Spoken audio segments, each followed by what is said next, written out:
Bushcraft 101, page 84. Tips and tricks for rope and cordage. Number 1. Toggles in rope tied with a lark's head knot and a jam knot are great for hanging gear such as haversacks, packs, and even guns to keep them off the ground. Number 2.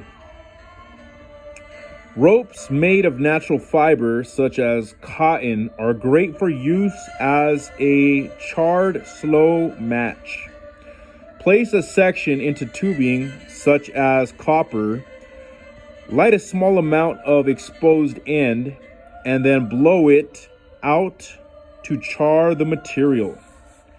You can then relight the match easily with ferrocerium rod or flint and steel to create a large ember. By feeding the rope up through the tube,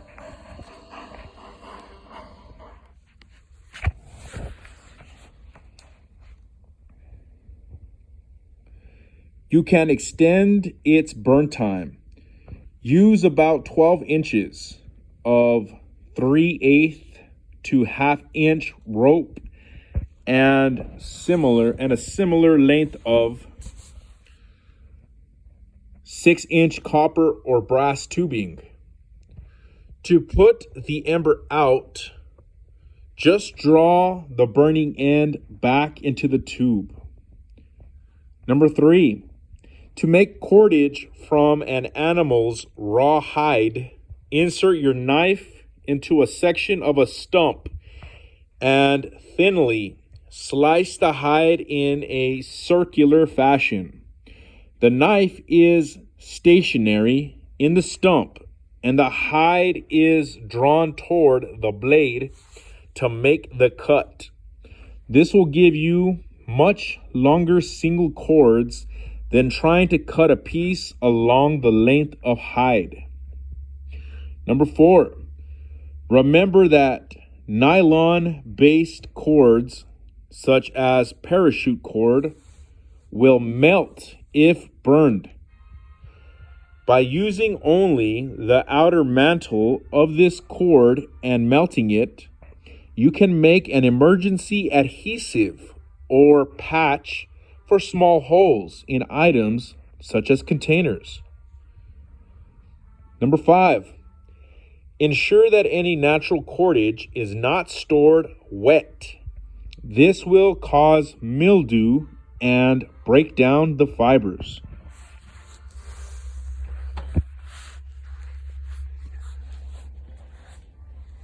Page 85.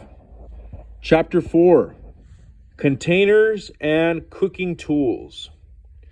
The simpler the outfit, the more skill it takes to manage it, and the more pleasure one gets as in his achievements.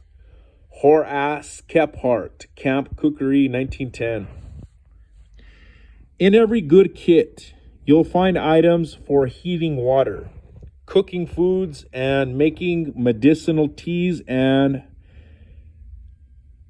decoctions.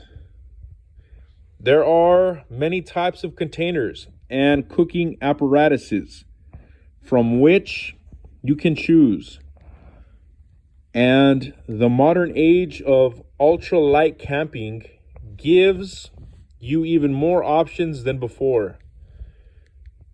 Choosing bottles, cups, pots, and pans that are made from the right material is an important decision and should reflect your needs in the bush.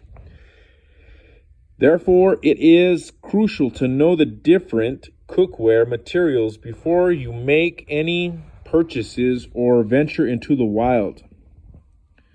From the mid-19th to the early 20th century, the majority of cookware carried afoot was made of aluminum or steel. Earlier explorers used tin, copper, and cast iron cooking tools as well. Modern technology has produced a wide variety of stainless steel products from which you can choose, as well as super light titanium cookware. Indeed, you can purchase cookware that